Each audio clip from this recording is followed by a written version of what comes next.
Hello. Today I am going to be doing the church grim. I've already got a little bit of a base going here for him. I was really having a tough time with bending the legs correctly, but I think I have it now. I was kept looking at pictures of dogs and how they walk, but I think I have it correct now. Hopefully. I have some little gemstones here for the eyes. But we're going to be talking about... Oops, I need to fix this table. It is angled. We're going to be talking about the church grim, the legends around that, as we sculpt here. Sorry, my table's a little messy. I should have cleaned it up better. Okay. But yes, so the church grim, interestingly enough, while it is commonly portrayed as a dog, it's not always a dog. The idea of a church grim is just the notion of a spirit or some kind of spirit that protects the church, and typically, more specifically, the graveyard. Let's go ahead and start. So the black dog is a very common portrayal of that, particularly with red eyes. However, when I did a little research, I did discover that some have just glowing spirits that count as a church grim. There's been lambs. Sometimes it's a person, actually. But generally, church grim is pictured as the dog. That's the most commonly known. Now, the reason for this, there could be a couple reasons for it. One of the reasons is that I couldn't figure out how common it was, but it did pop up in a couple regions' folklore that they would sacrifice an animal, commonly a dog, to guard the graveyard. Some of the legends had the idea that the last person buried in the graveyard would be responsible for guarding it. So they would sometimes sacrifice an animal to protect it. That animal is not always a dog. One of the sources, what I do is I often go to Wikipedia and then I'll go through to their sources and read those books. One of the sources specifically mentioned a boar, and some others mentioned lambs, and I think it was boars, lambs, dogs. There was something else, and I can't remember what it was. But basically, some sort of animal was often given as a sacrifice or buried in the cornerstone of the building as a guardian so that humans wouldn't have to do it, or buried in the cemetery or something like that. So it seems like that concept kind of got mixed with the different legends surrounding black dogs. And you have the church grim, which typically gets portrayed as a black dog.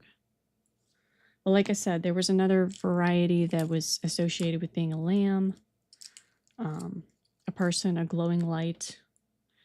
Basically, it's a spirit that wanders the graveyard and is generally a good thing. It generally protects the graveyard from grave robbers, from the devil, and from any other bad things.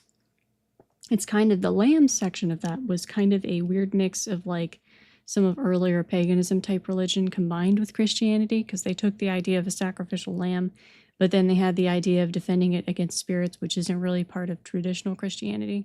So it was very interesting and kind of sad that they would, be killing random animals under the idea that it would protect them. But that's kind of where the lore of the church grim came from. The nice thing about church grims is that they aren't typically evil unless you have bad intent. I like doing legends that aren't necessarily bad. And the church grim is very much meant to be a protector, or at times an omen. There was one when I read about the lamb version of this, where if you saw the lamb, sometimes it would be a bad omen of like the death of a child or something like that. The church grim had something similar. If you saw the black dog in the graveyard or near the church tower, it would often represent that someone was going to die soon. Kind of similar to the idea of like the banshee. If you heard the banshee's cry, someone was going to die soon or some tragedy would happen. That kind of idea. But it wasn't necessarily that the creature itself was bad. It's just that they were like warning you that that was going to happen. So still a somewhat positive thing. Other than the fact that, they were killing animals needlessly for this. I don't know how common that was. I didn't see like how many cultures or how often that happened to know how widespread of a practice that was. It may have just been a few places, but it did show up in a couple of the things I read.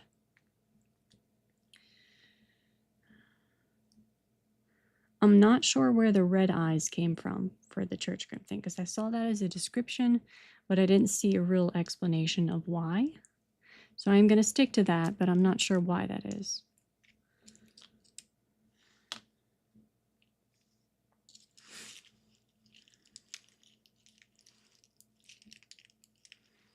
Let's not do it quite like this. Hopefully I can get the shape of the dog's body correct. But in essence, it really is just a black dog. I did see some artwork of them carrying lanterns. Really loved that idea, but I didn't really have a quick or easy way to make a lantern. So we won't be doing that, but I might do a little gravestone for him to kind of stand on as a base, but we'll see. We shall see. Right now I just got to get the figurine covered here. So yeah, there's not a ton of lore with the Church Grim. I think some of it, like a lot of lore, kind of gets meshed together with a lot of different stories. Because there are other legends with black dogs, and various cultures have, you know, mythical dogs of unusual size or colors. Like solid black or solid white are some of the most common, like, I guess because they're more unusual or something, seen as unusual or omens of some kind. There we go. But yeah, sometimes they get blended together. All of the media that I've seen Church Grims in always portrays them as black dogs. So I am sticking to the tradition on that part, but I do think a lamb, like a wisp of a lamb, a ghost lamb would be interesting. Although, still pretty sad. I feel like black cats and black dogs and animals of unusual colors kind of get treated quite badly throughout history and through various superstitions.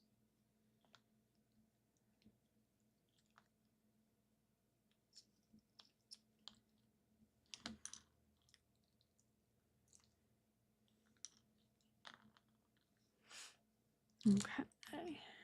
We need a little bit here.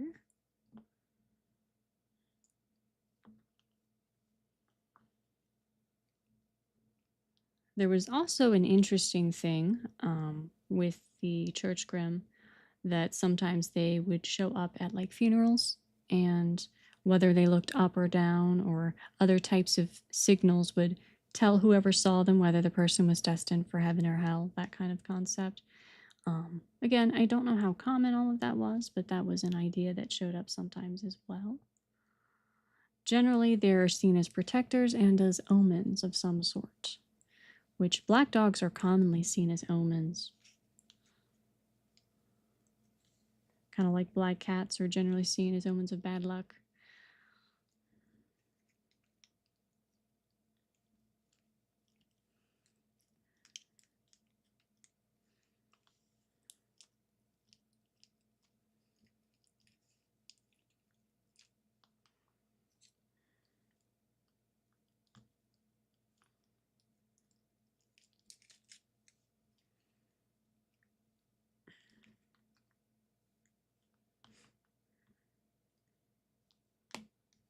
Trying very hard to get these legs to cooperate with me and stay where they're supposed to.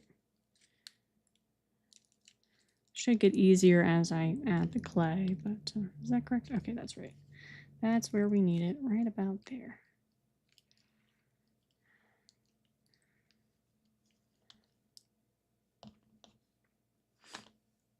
Now I decided I was going to do it more like a wolf dog with pointy, with pointy ears.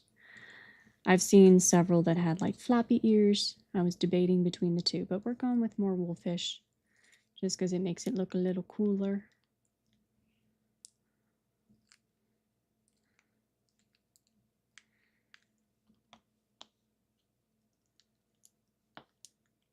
All right. Obviously, I'll add his head in a little bit. I should probably do a small metal stabby thing through it to keep it the right angle. I was going to do aluminum foil for the head, but I was very concerned about getting the shape correct. It's much easier to shape the clay. So I forwent doing that. decided to forego would be a better way to phrase that. And I figured I would just sculpt the head and then attach it. Okay, we'll need to start doing the rib cage shape like that.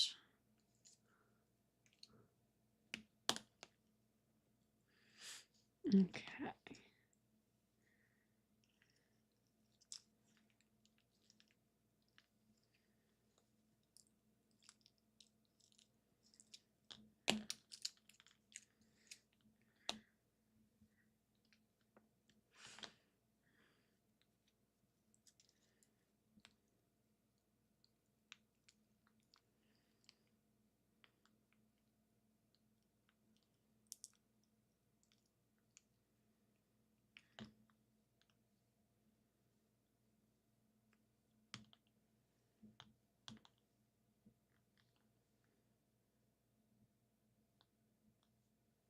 There we go, that balanced him a little better.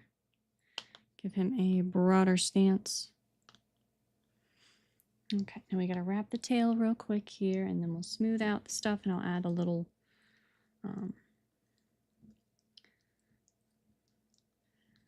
little nub for the head and the neck, where that's gonna go.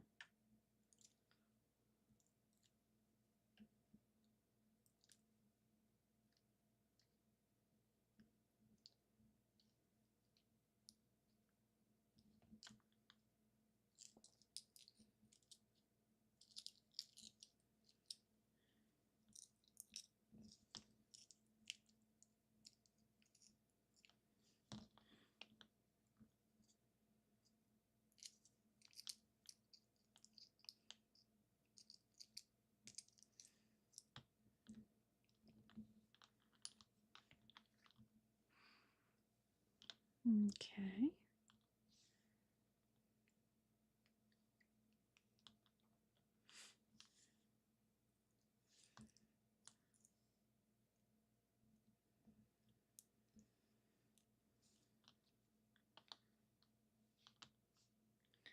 Okay.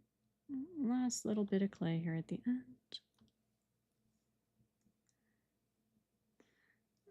Okay. Oh.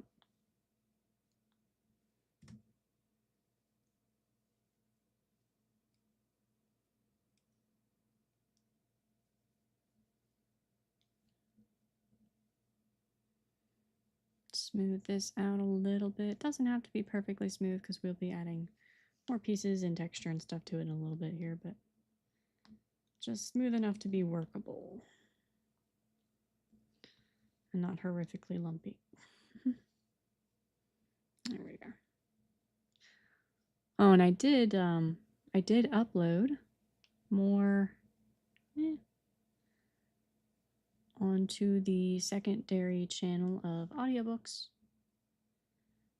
I did The Monkey's Paw, which was a fun, I want to say fun, no, it's a very harrowing short story. It's a horror short story, but I'm very fond of it. I was introduced to it through my love of old radio shows. It was one of the ones they had done a radio show of, and the story kind of stuck with me, so I decided it was one of the ones I wanted to read for that. I could see some improvement. I definitely need to improve some of my reading skills, but I had fun. So hopefully I'll be doing some more. I read some Sherlock Holmes stories and some other fun stuff. Some of Charles Dickens' shorter ghost stories are actually pretty fun. So I'll do some of those soon. But they are much longer. The longest I've edited so far was 20 minutes. And that was kind of a task. The amount of time that goes into editing is crazy.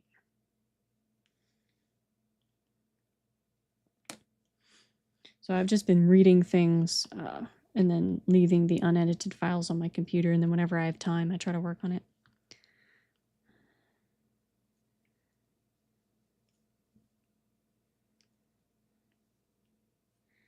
I have 2 more pieces that I need to edit, and then I'll try to add some more stories. All right, so we have the basic body shape there.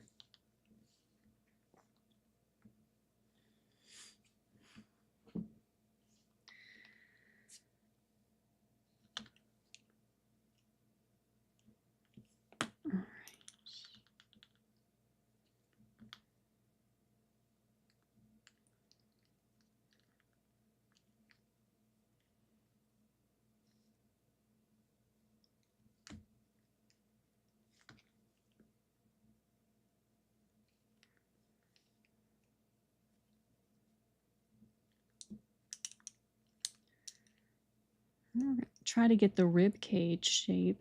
See if we can get that correct. The other thing I remembered about church grims is just that they appear in a show that I watched, The Ancient Magus' Bride, which is an anime that uses a lot of European folklore. And her familiar is a former church grim. Now, his backstory is a little different. It's more that he is guarding the grave of someone specific that he cares about, but and he's tied to the church until she makes him a familiar, basically bound to her.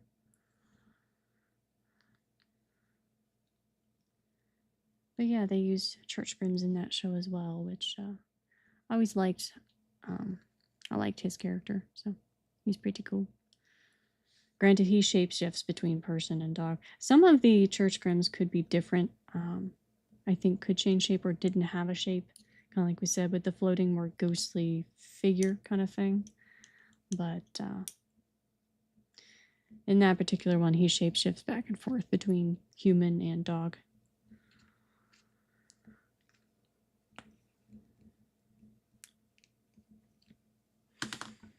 Okay, we're getting a little bit of the ribcage shape. Do this a little bit.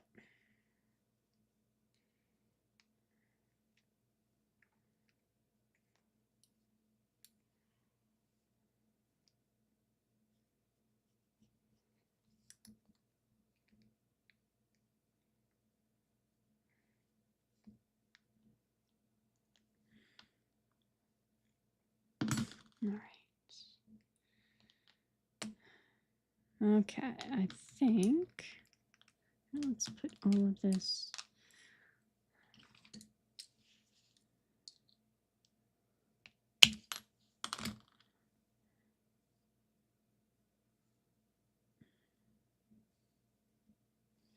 All right.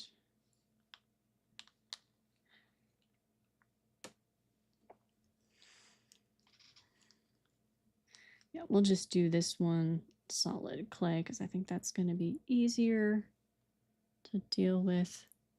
Although I may have made that too short.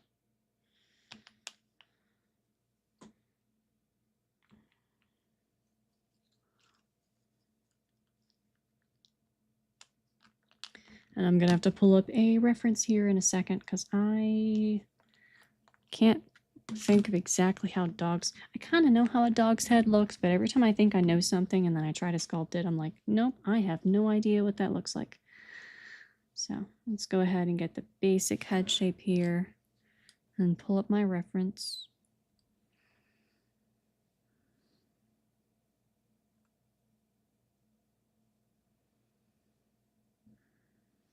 Okay.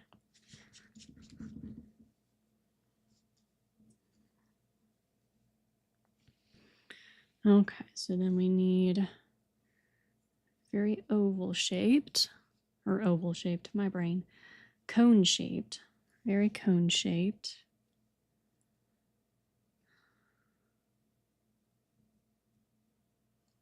Okay, more like that. And then a ridge right about here for where the eyes need to go and where the nose is. I think the nose is a little long, so we'll take some of the clay off of that.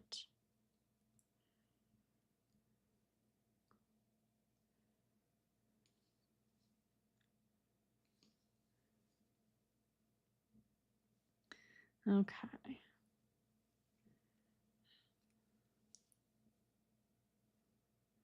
That's about the right shape. Sorta. Okay. And then the eyes are right about here and here. So then the forehead comes down, slopes a little bit like that.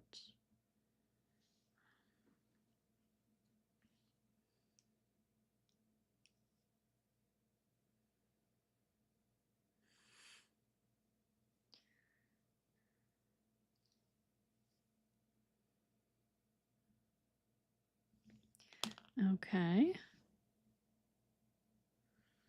And then lower jaw sloped like this.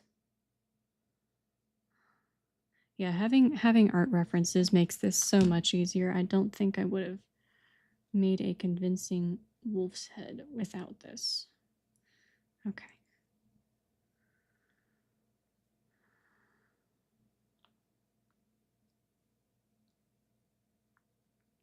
I'm basing it off a wolf's head, by the way.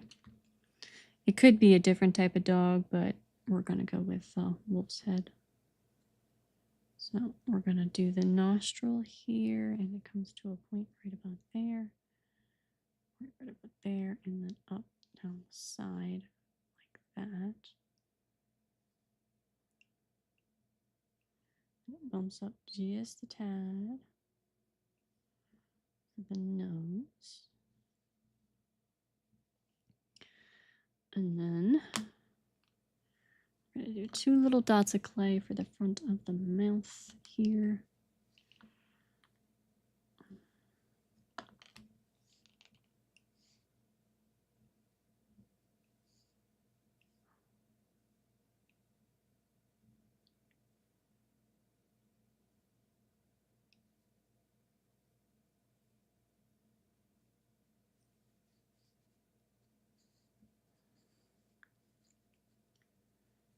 Okay. And this is the lower half of the dog's mouth.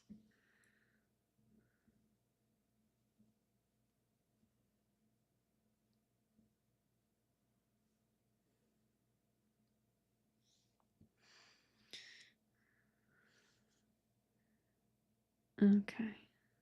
A little flatter.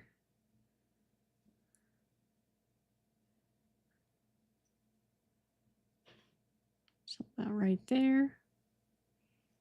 And then so about right there.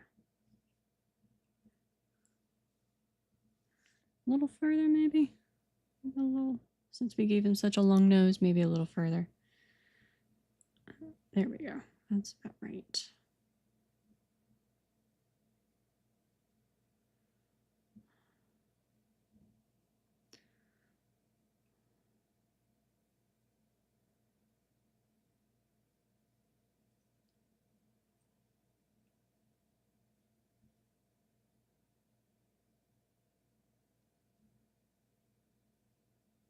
Oh, there we go.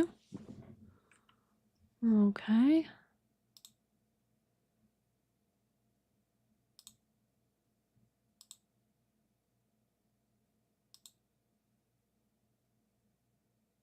I always forget to change this chat setting to live chat rather than top, just in case, because I don't think it shows me. I know on the comment section it does not show me everything, and it is incredibly annoying that I can't just have it auto set to that. Okay. All right, so there we have the dog's face shape, somewhat. Now we're going to have to make larger holes for these eyes because the gems that I have are quite large. They're too big, but we're going to cover them a lot, so it'll be fine. Oh.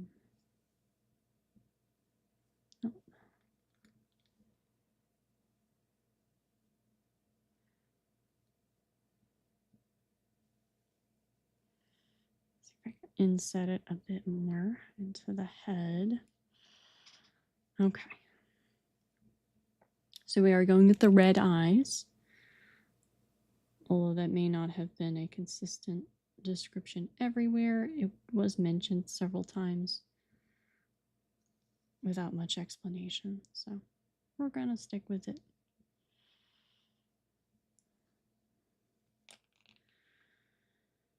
Okay, that's the basic head shape. Now, we're going to do our eyelids. Flatten that a bit.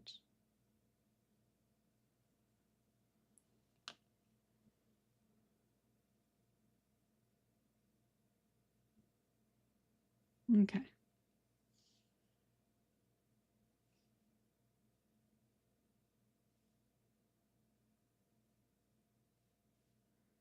I think it's funny. Whenever I do just the top eyelid, it makes them look kind of grumpy. I don't know why. It just does.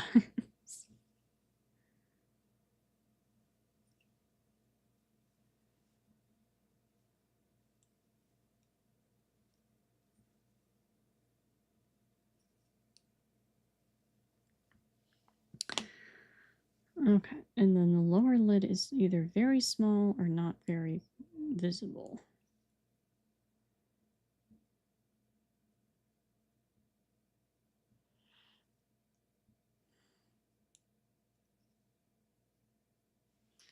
All right, so that's what we have so far for the head.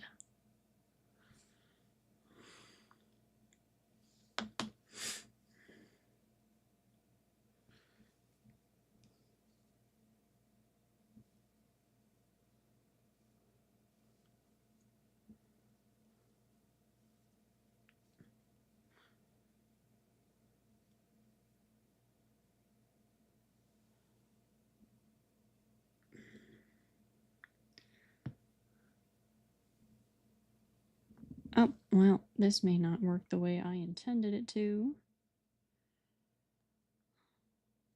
Huh. Wheel.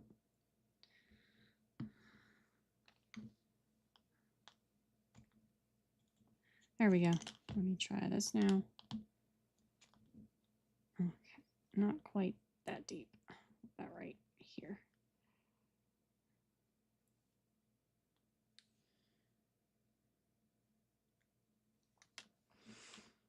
Okay, let's give him a neck real quick here. Make him stable on his thing.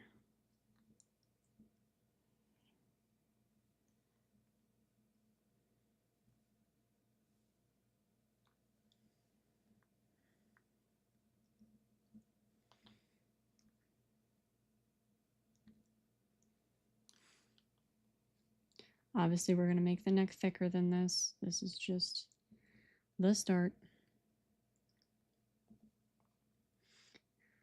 His neck looks like what happens when you put a very large fluffy dog in the bath, and then they turn, they just sort of melt and look really funny.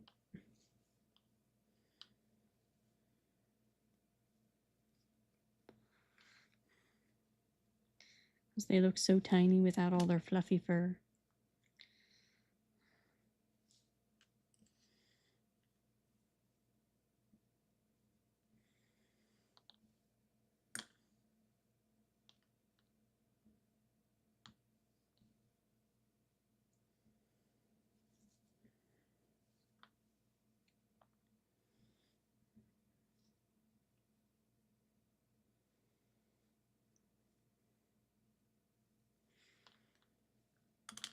Okay.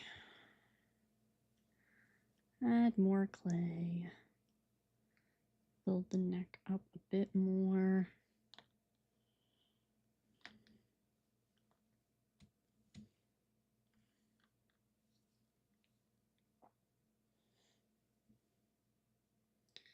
All right.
All right, so now we have the head on. He looks a little skinny still, but that's fine. Okay.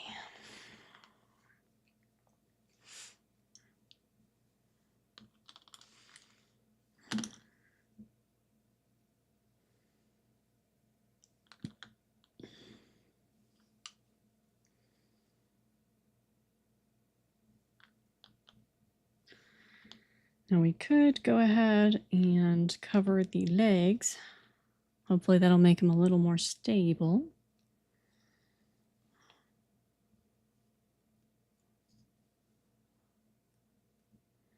Probably have to double cover the legs just to make them the appropriate thickness.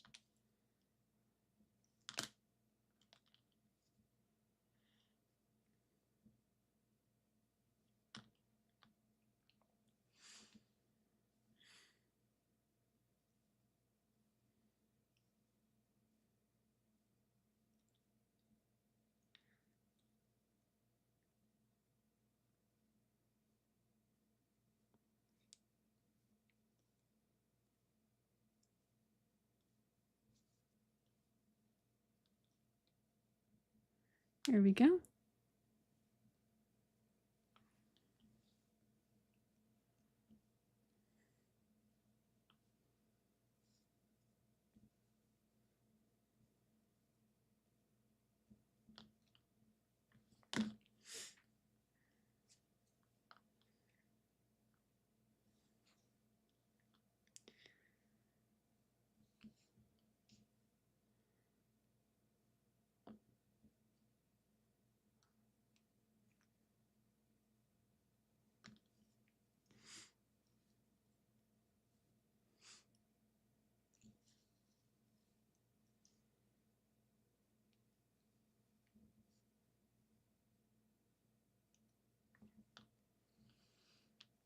Okay, there's one leg.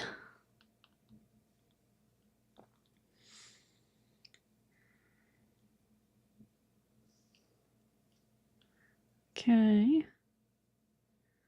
Be our next leg.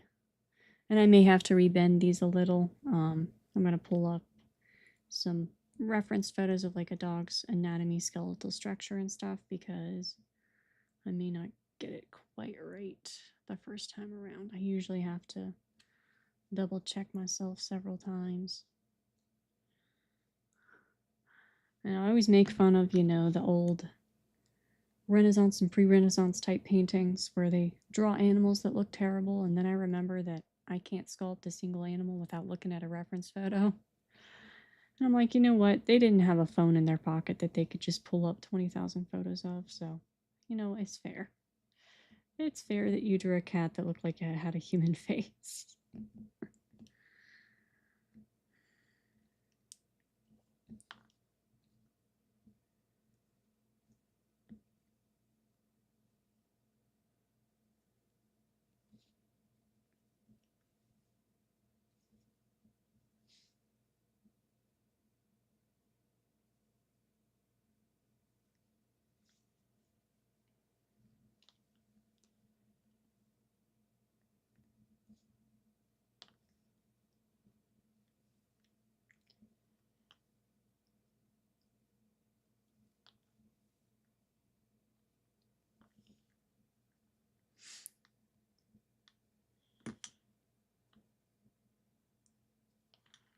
All right, now we gotta do the back legs, and then we should have all the basics covered, and we'll just have to keep working on shaping the body correctly.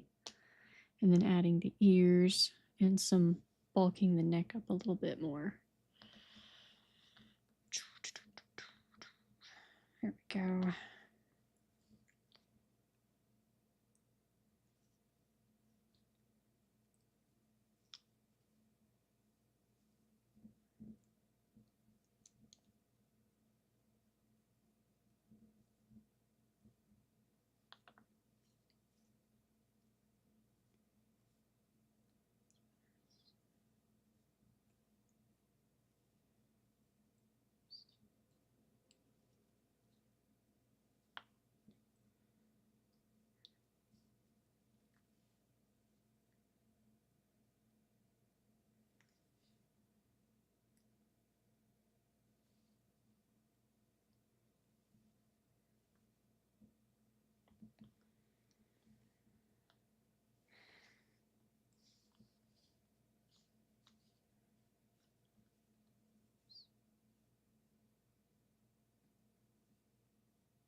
There we go.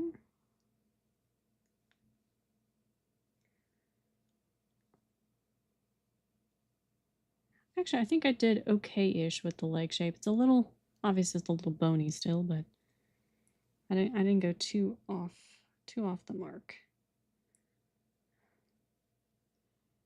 I always have to sit and remember how animal legs look, especially the back ones.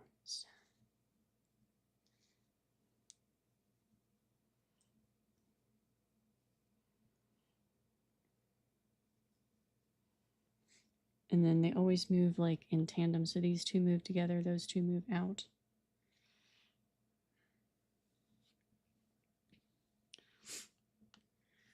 All right.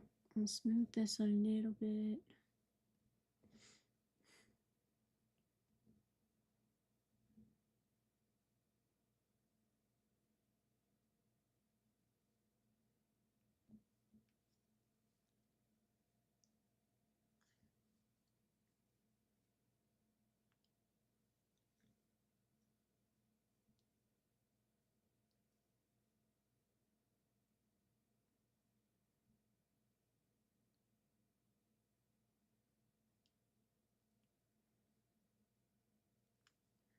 All right, so we're going to start shaping the upper part of the thigh a little bit here, so that our little doggy doesn't look quite so spindly. But we're doing pretty good so far. This is what we have. I'm going to thicken the upper part of the legs a bit. So right here is where this should be.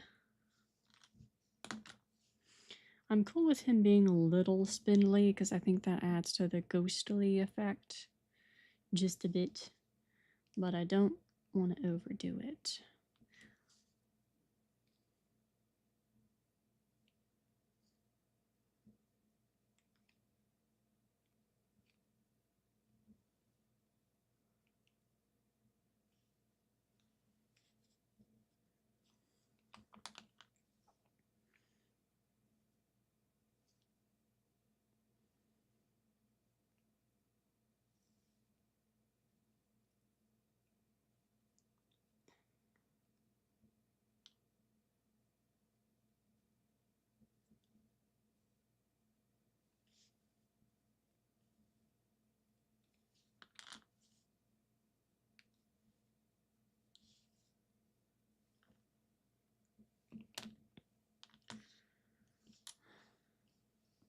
All right, so we got a little bit more of the proper leg shape there.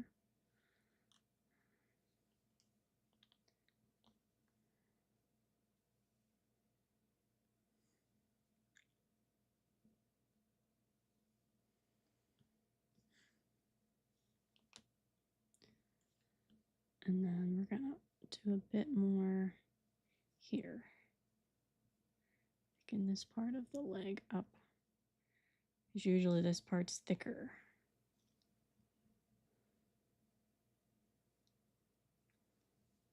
Or like that. That looks a little more natural on this leg.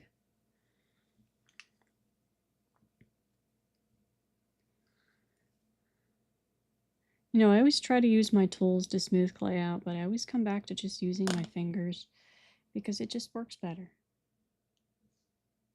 I don't know. The only time I need tools is if something's a bit too small for my fingers to work on.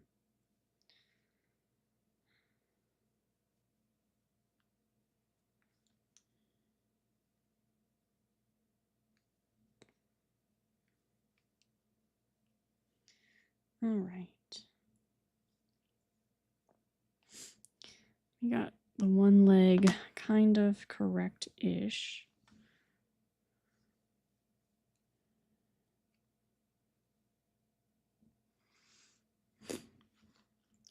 The neck is bothering me. I'm going to add more clay to that now.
There we go.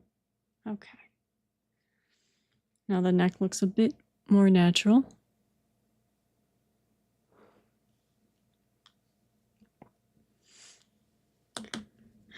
All right, and then I think we need to add a little more clay to the front of this part of the leg. Smooth it out a tad.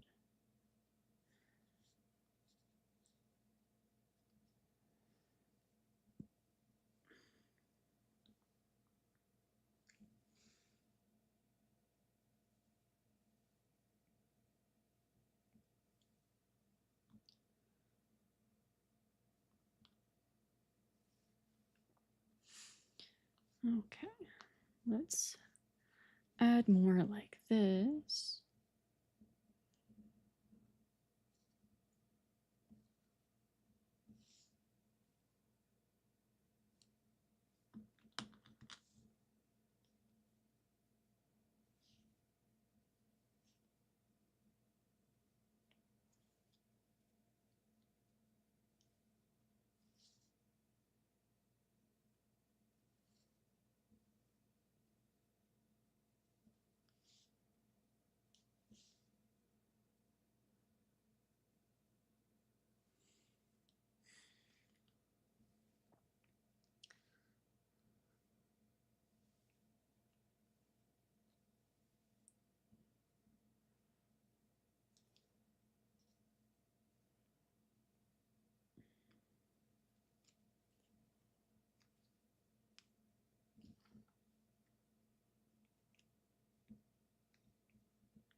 Okay, trying to get that shape correct.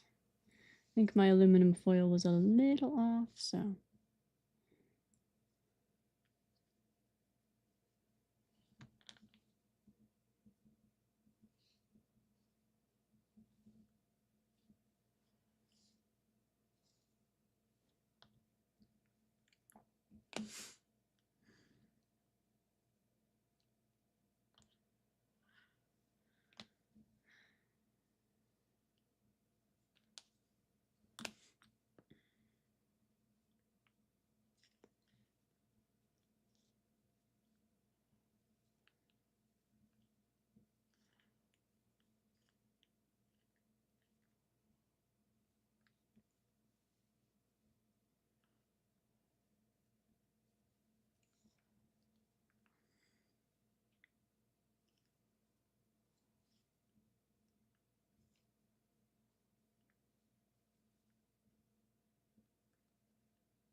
Here we go.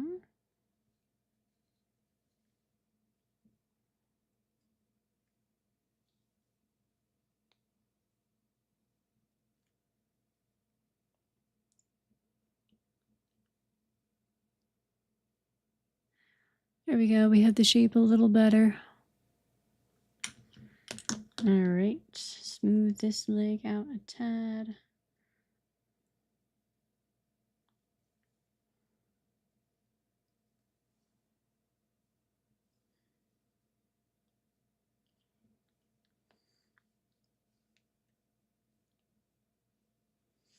All right, and then I'm gonna pull up a reference photo of like the lower part of the way the paws should look. Standing dog. Hold on. Standing.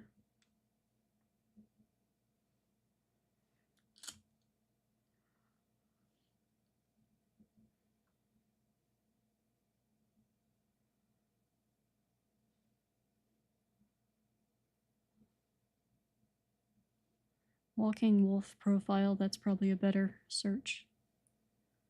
Standing dogs. I just keep finding on their hind legs. Okay. Here we go. Yep, so this almost bends out more because it's like there's another little joint right about there.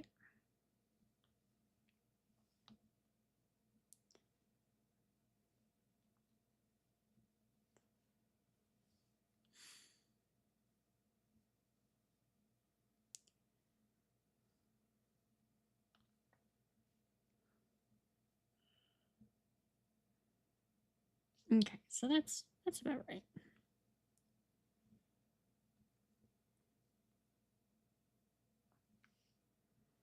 Okay, and now we're going to thicken up the upper part of the legs on this side. It's going to be a little thinner because this one is extended. And smooth out the leg.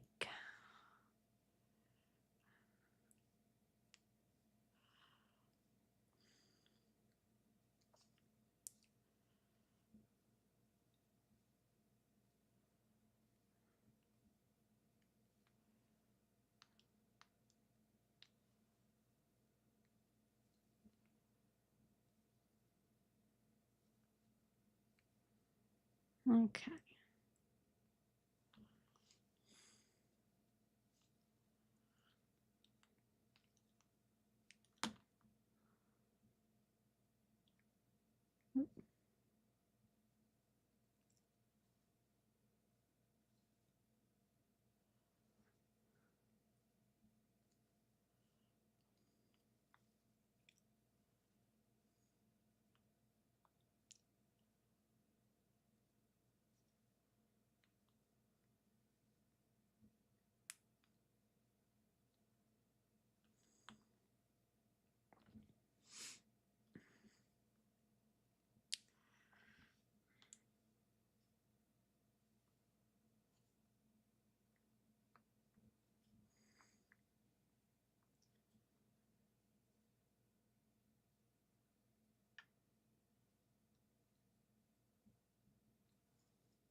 Okay, and we're going to smooth all of the clay on this leg a bit.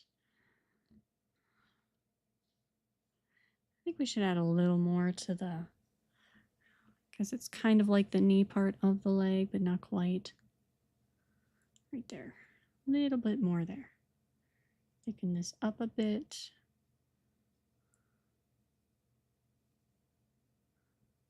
Sculpting directly over wire is a little bit difficult. Aluminum foil is always better, but for thin pieces like this, it doesn't work very well.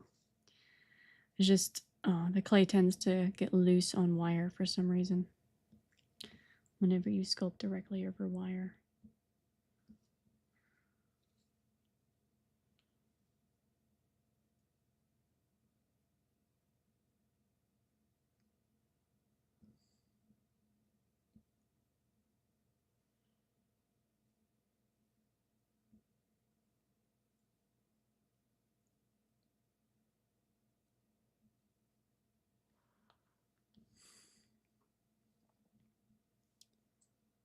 Okay, and then we need to add a little extra clay for this paw because this paw is a bit anemic compared to the others.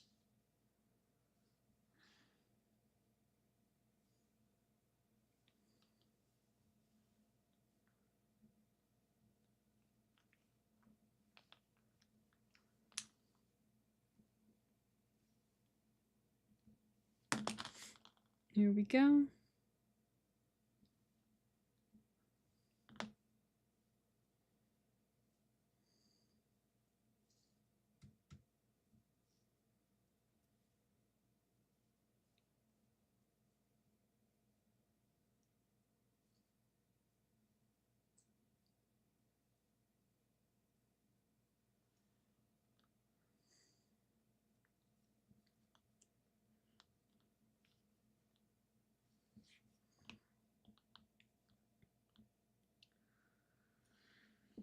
Okay.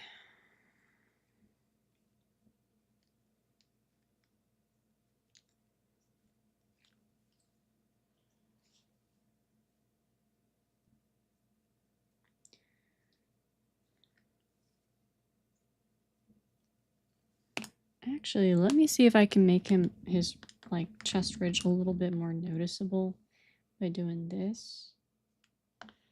And then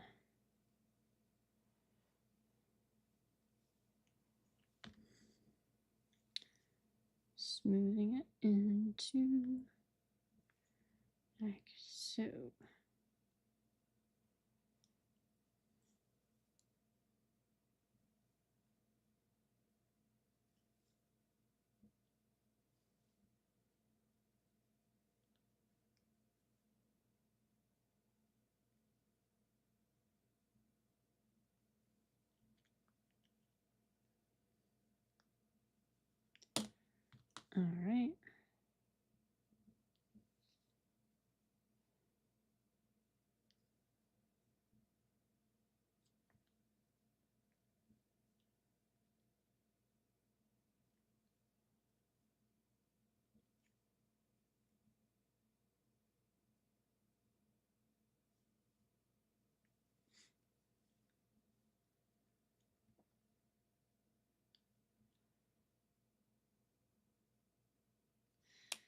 There we go.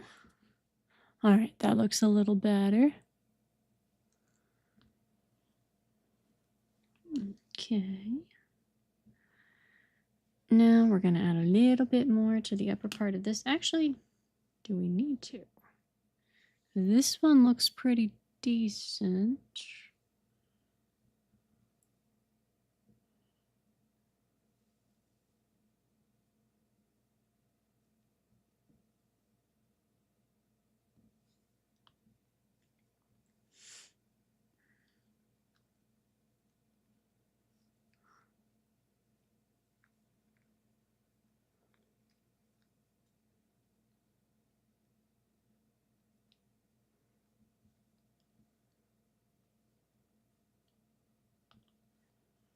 All right, so that's the basic shape we've got.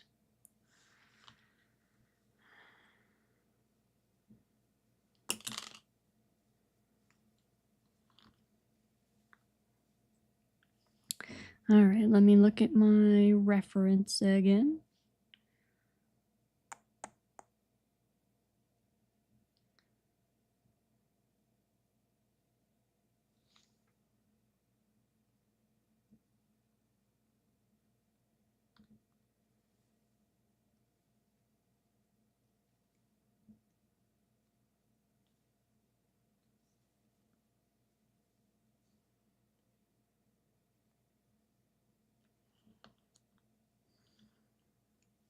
Actually, I need to stick a little more clay.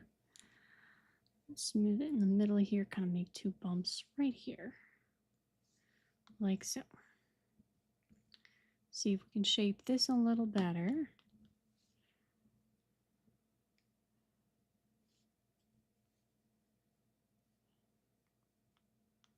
Blend it.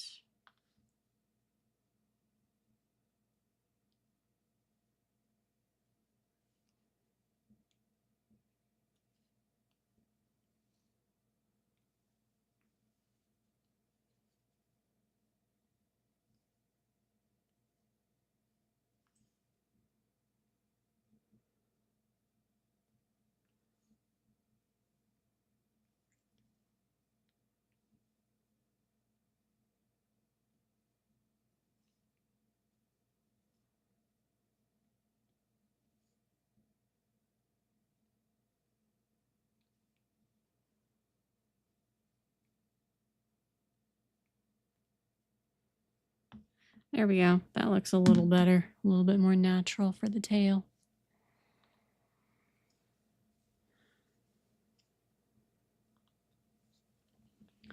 Let's see if we take some clay, we can sort of gently highlight the spine a tiny bit. I'm not making it like purely skeletal necessarily, but I'm mildly suggesting it.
All right.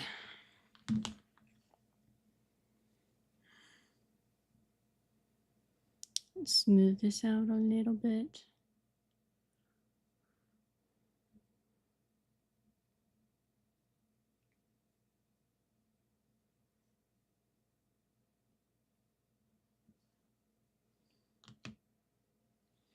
All right, we're doing pretty well. That's what we have so far. He needs some big ol' ears, so we got to give him those.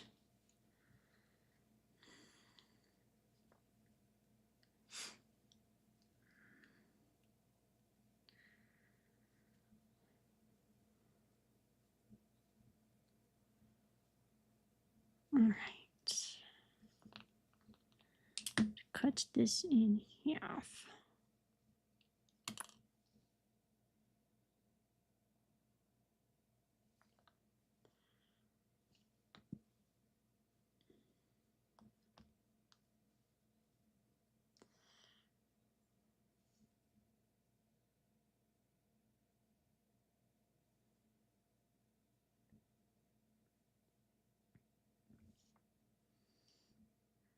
Shape the ear a bit more. Right, and where did the dog's ears go? Further up, like here. Sorry. Okay, so it's like slightly, yeah, slightly more in line with their eyes, like there.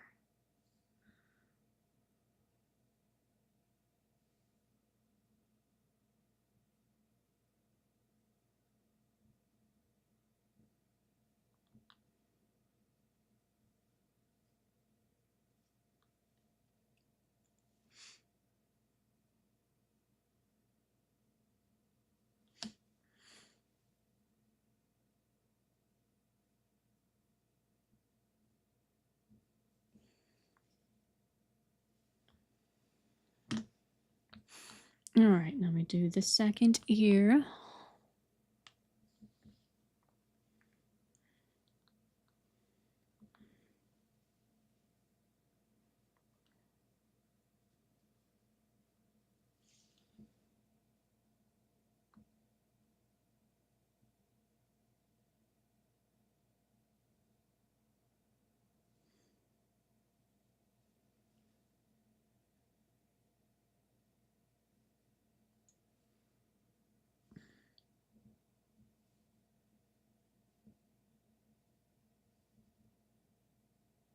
Round the ears a bit more so it looks less cat-like. I say he's looking a tiny bit cat-like, but then again, dogs like this sometimes do, so it's okay.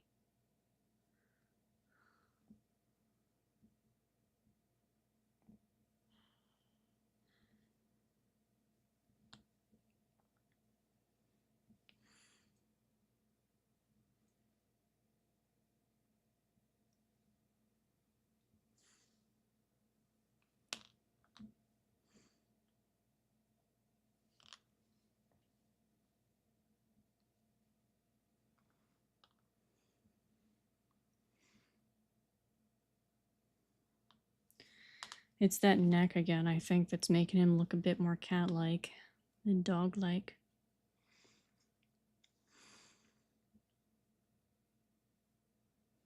And the fact that the sides of his face are smaller. Actually, let me pull up, what is it, Dobermans?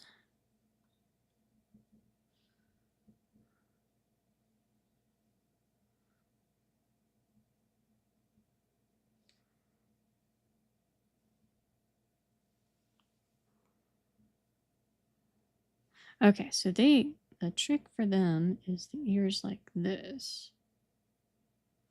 Granted, they aren't, I know they do stuff to their ears to make them like this, so I'm not sure that that's the best guide for this.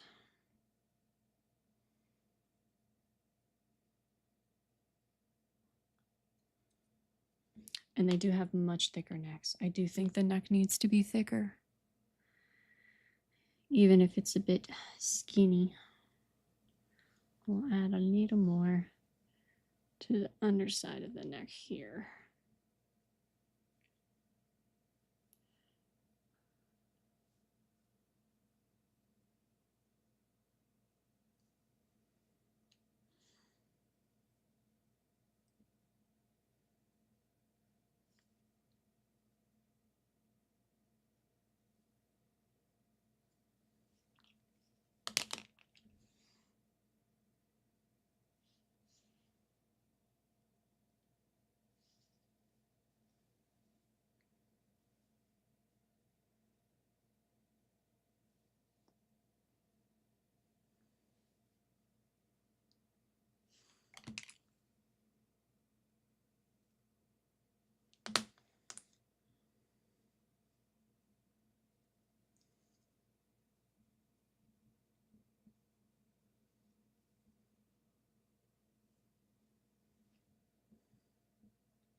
All right.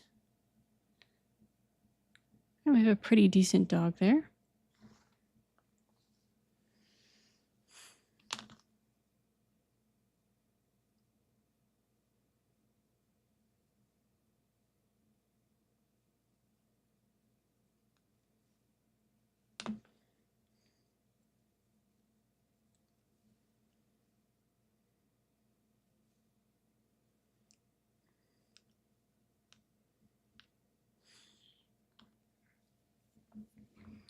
All right, let me pull up a reference here to see kind of how this should look.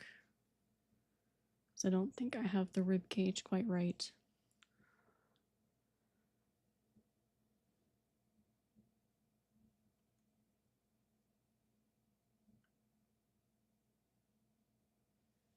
Okay. Yeah, so this should be a little bit shaped like this.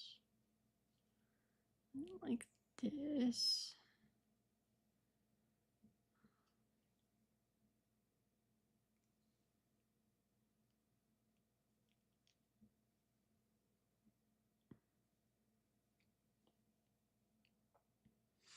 Okay. And then it is kind of like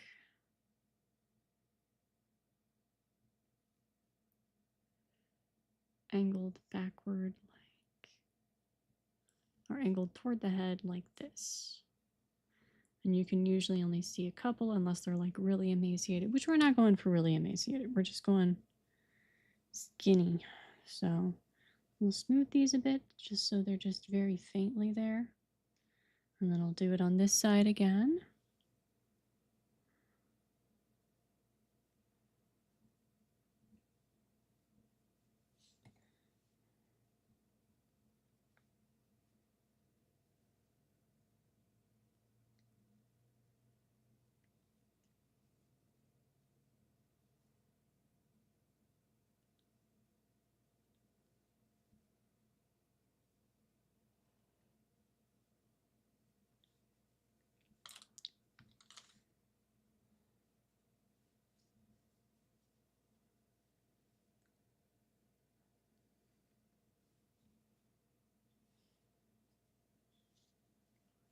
Okay, there we go. So we have very slight ribs.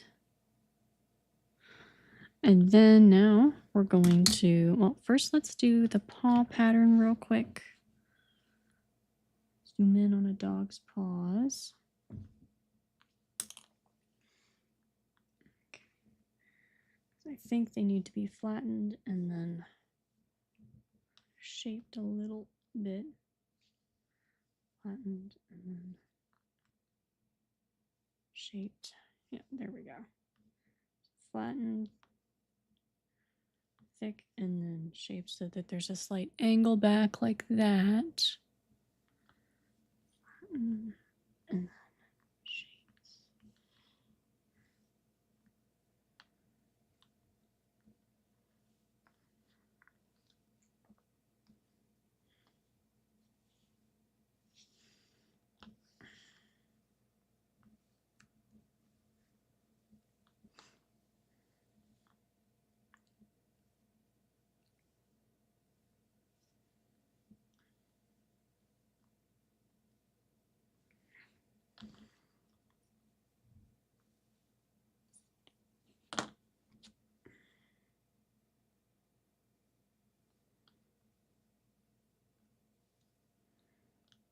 Okay, there we go. So that's the basic shape, and then we want to do the toes. Slightly thicker. Yeah, like that.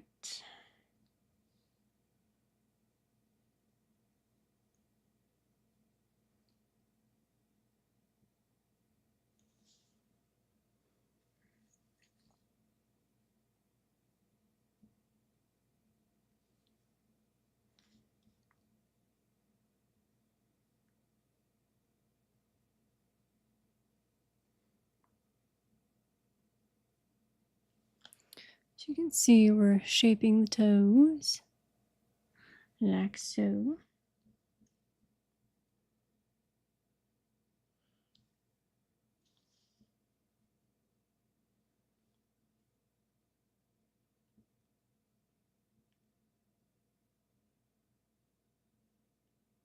Yeah, I feel like cat's paws are a little bit more soft and indistinct. Dog's paws are definitely more defined.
All right, so there we go. We have the dog paws shaped properly now.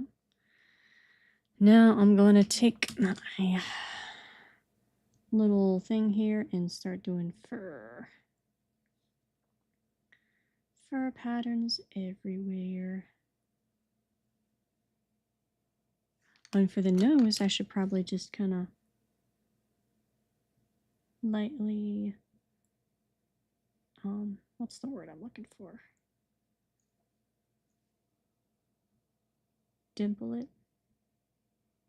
Because dogs' noses usually have like a faint dimple to them. Okay. And then the rest of this is just fur pattern.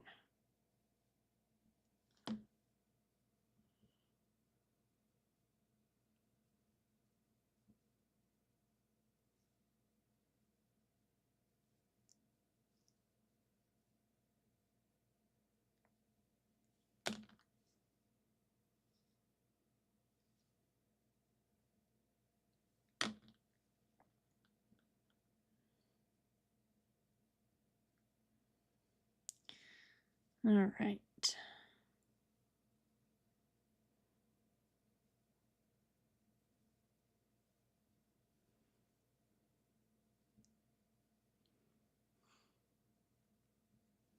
Here we go.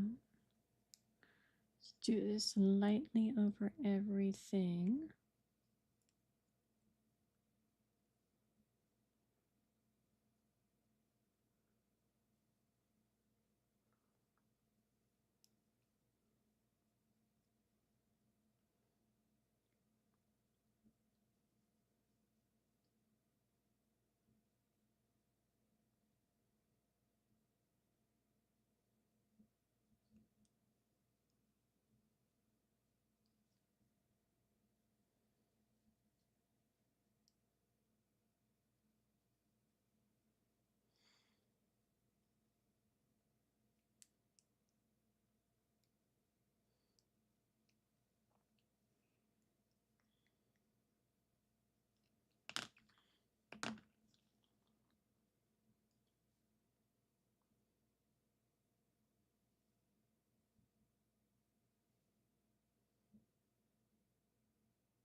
Okay.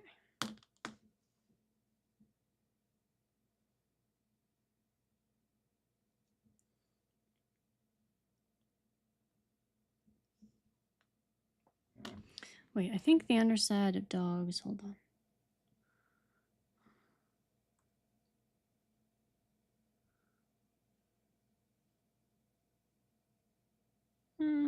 It depends. I don't need to be terribly accurate. Depends a little bit. So some of them have really noticeable nipples and some don't. I don't think I'll do that though. I'm not too worried about that.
Okay, and then we'll score the tail a little bit heavier.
All right, here we go. So we have the church grim done.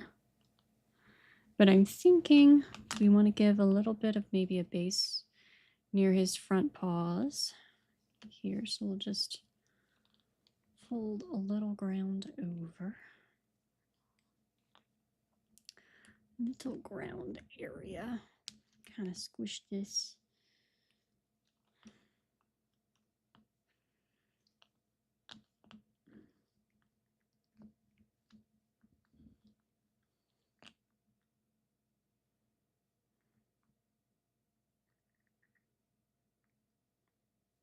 Yeah, we'll do that.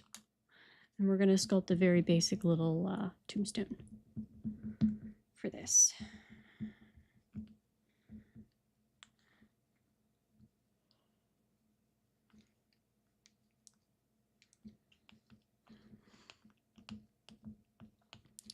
Kind of thicken this a bit so it's not too thin because we need it to be sturdy.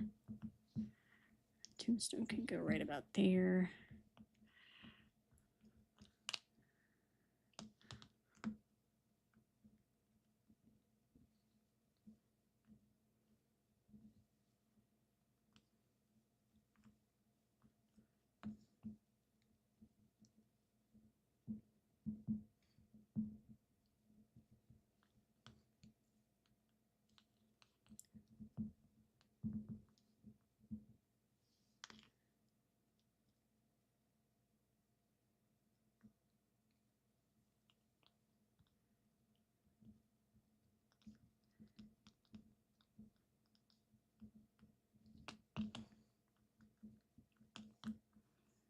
All right, so we'll press this paw down here. And then we'll do a small little gravestone.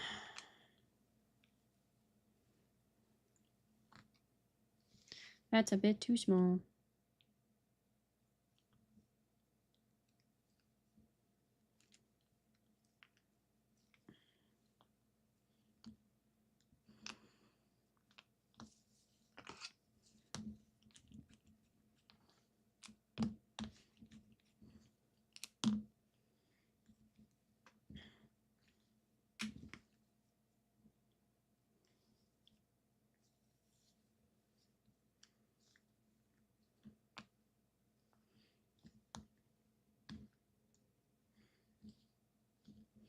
Here we go. Perfect. Okay. I will cut the top of this.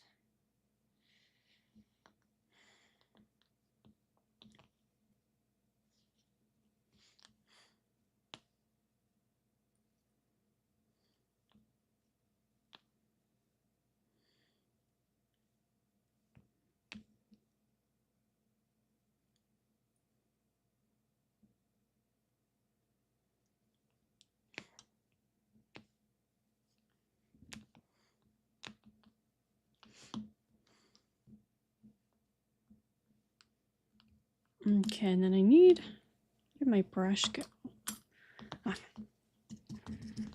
This always gives a really lovely stone texture, this plastic brush. I wish I had one with slightly thicker bristles as well.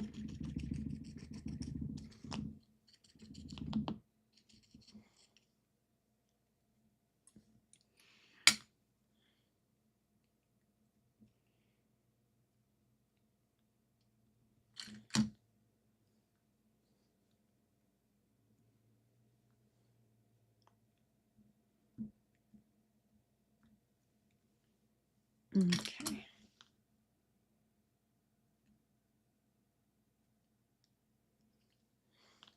Oh, I didn't mean to poke his nose.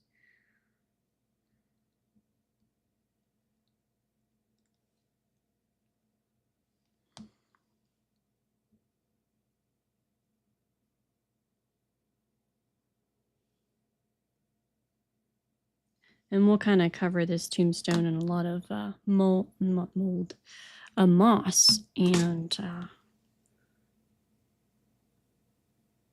moss and other things. Maybe we could do a little bit of a crack line here.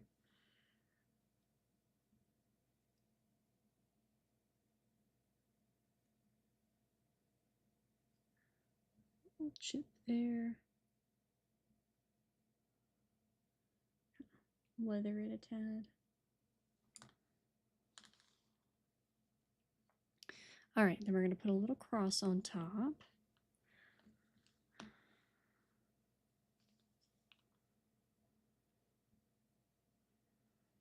Okay. Yeah. Yeah.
Okay.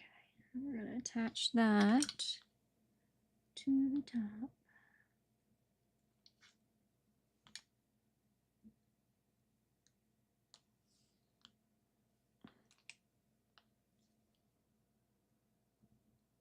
And this one's going to be a little hard to show you the finished product, and it's okay if it has damage on it and stuff, because like I said, we're going to kind of take advantage of that and make it look a little weather beaten and worn. Oh, and we need to do grass at the base, so I'm going to hurry up and do a grass pattern real quick here.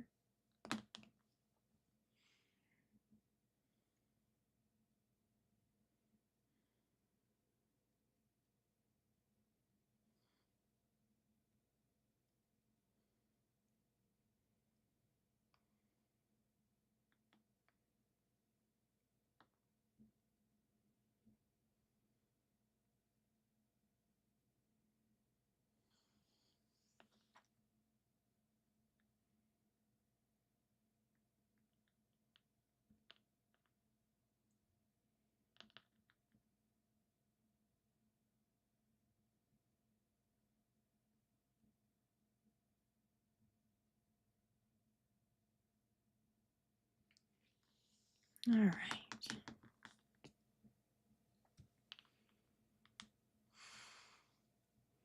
So we are finished our church grim. I'll lift him up here.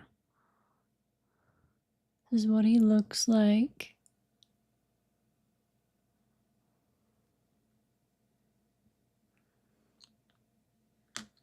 All right, we may have to come up with a better connection point just to keep that from flying off, but he is done for now. If you watched this video, I greatly appreciate it. Let me know if there's anything else you'd like to see me sculpt, and I hope that you have a lovely, lovely night. Thanks for hanging out with me or watching this later, whichever you did.